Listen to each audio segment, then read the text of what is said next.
Okay lang, hindi ka magstay. Medyo layo ra kayo siya. Maglisod ko. So, good morning. Ang gospel nato karon, nagingon siya nga, kung mangayo daw ta, ihatag daw sa Ginoo. No? So, actually, daghang kay message sa tong gospel karon, isa lang ta atong point kay para dili kay ta sa tong homily, no?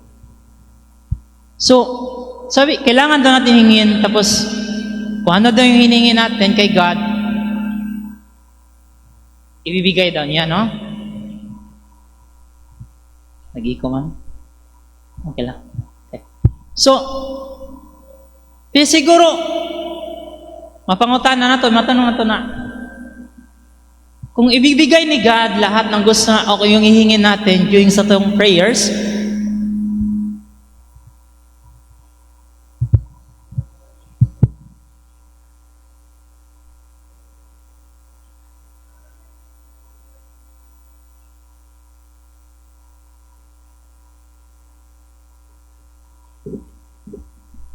so kung ihatag daw ang atong mga gipangayo during sa itong mga prayer, siguro mangutana ta, bakit di binigay ni God yung mga pinagdadasal ko? Ang tagal-tagal ko nang nagdasal, ang dami ko nang sugat sa tuhod, sa kakaluhod, ang dami ng laway na naubos. Ba't hanggang ngayon, di pa nibigay ni God yung mga pinagdadasal ko? Pero ang gospel, nagingon niya, kung ano daw ang ginapangayo nato during sa prayers, ihatag daw ni God. Una, wala gihatag ni God, di niya binigay yung mga pinagdadasal natin, kasi alam niya na hindi nakakabuti sa atin, no? Hindi siya good para sa tuwa. For example, siguro naiuban nga, sige, ampo nga, ay, maintag super guwapa na kayo ko. No? Kana siya, dako nga posibilidad na dilihatag ni God, kay basig sa sobra ni mo kagwapa, daghan mag-away sa imuha, daghan magsumbagay, no? Ikaw pa ang ko sa sala sa bantao. Or sige mo kang gwapo kay ni God, na masig makadaghan kag asawa, no? Maglisod gani kag atiman sa isa ka asawa, mag-sustain sa mga anak, how much more kung daghan, no?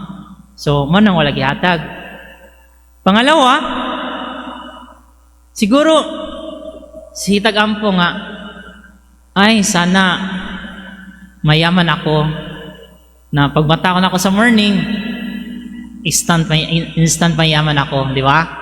Para gusto na ako, mabili ko yung yung gusto ko, makapasyal ako, gawin ko yung gusto ko, kasi marami akong pera.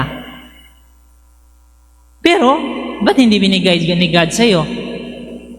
Kasi, baka, pag ibigay ni God sa'yo, makakos lang siya problem sa imong kinabuhi. For example, imagine nato, kung extra mayaman kayo, nakakamo karon diri sa simbahan?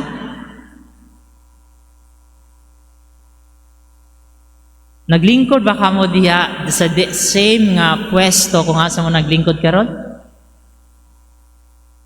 Siguro dako ang posibilidad nga dili. Siguro kung mosulod kag simbahan, daghan ka mga bodyguards, kay bantayan ka, kay mahadlok ka. Siguro kung asa ka naglingkod karon, dili ka naglingkod diha, kay tan-awon man imong katapad. Kay dato mangay ka, mahadlok ka, no?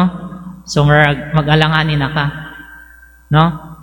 So dako pug tendency nga wala ka karon sa simbahan.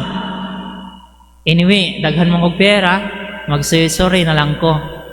So imong God, dili na ang tinuod nga God, kundi ang kwarta na, kay daghan na mga kwarta, no? And then, pangatlo, remember nato na tanang prayers, lahat ng prayers na pinagdadasal natin, sinagot yan ni God. Kaya lang, remember natin, di ba, ang sagot, hindi lang oo. may hindi din, di ba? Di ba? Pag may exam, may oo o hindi. Kailan? Sagot ni God, hindi. Kasi baka mapawala tayo, malayo ta siyaha, mahimo yung tang bad person kung ihatag niya ang gusto nato. Di ba? Basig dili ta happy kung ihatag niya ang atong mga giampo. One time bitaw, na isa ka tao nga si siya gampo, na madato siya.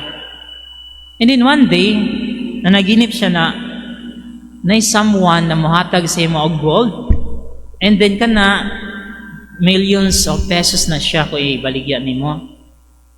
So, one day, may naghatag siya gold. Siya tinod na dito akong panaginip. Pero after niya na kuha tong gold, dili na siya mogawas sa balay, kay madlok naman siya nga makabalo ang uban nga na siya gold, basig kwaon sa yaha niya, patyon siya. So di na siya nagagawas sa balay. So at the end, sad kayang kinabuhi. Kaya dili naman siya nagagawas, di na siya nag-istorya sa mga tao tungod sa kahadlok. So na-realize niya nga dili dito para siya. Asya, iuli na ako niyang gold. Kaya dili ko happy. So, the same thing din sa itong mga prayers, no? Wala gihatag ni God kay basi, more na makapahatag og sadness sa tuwa. Then, tanungin natin yung sarili natin, ano ba yung dasal na dapat nating dasalin na, kumbaga, malaking tendency na ibibigay ni God sa atin? Siguro, personally, suggestion ko na, pagdasal natin kay God kung ano yung dapat nating gawin para lalo tayong mapalapit sa Kanya. Pangalawa, ipagdasal natin na kaya nating magmahal according sa pagmamahal ni God. Hindi according sa puso natin. Kasi sometimes, kung ano yung nasa puso natin, kung yun yung pagmamahal na gagamitin natin, sometimes nagkakamali tayo. Kasi hindi natin ginamit yung puso ni God. Ginamit natin yung personal na panglasa natin. Siguro panghuli na, ipagdasal natin kung paano tayo or anong klaseng spiritual life na dapat natin gawin para mas madali makipag-relate sa mga tao. At saka kaya natin lampasan yung mga trials sa buhay natin. Siguro yun yung dapat ipagdasal natin. Kasi sometimes yung mga pinagdadasal natin, si God lang ang dapat magkaroon ng mga bagay na iyon. Hindi para sa tao, para lang kay God.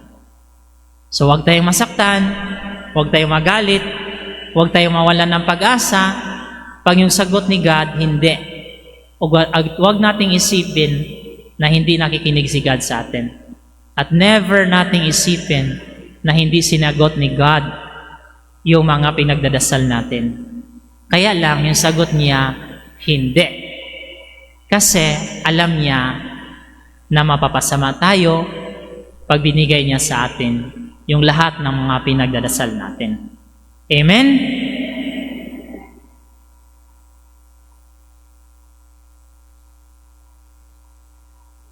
Mga pag-ampo sa katauhan,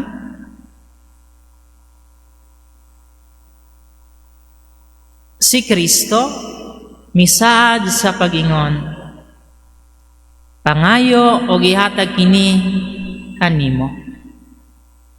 Mudangop kita ngadto sa atong langit no nga mahan, uban ang tumang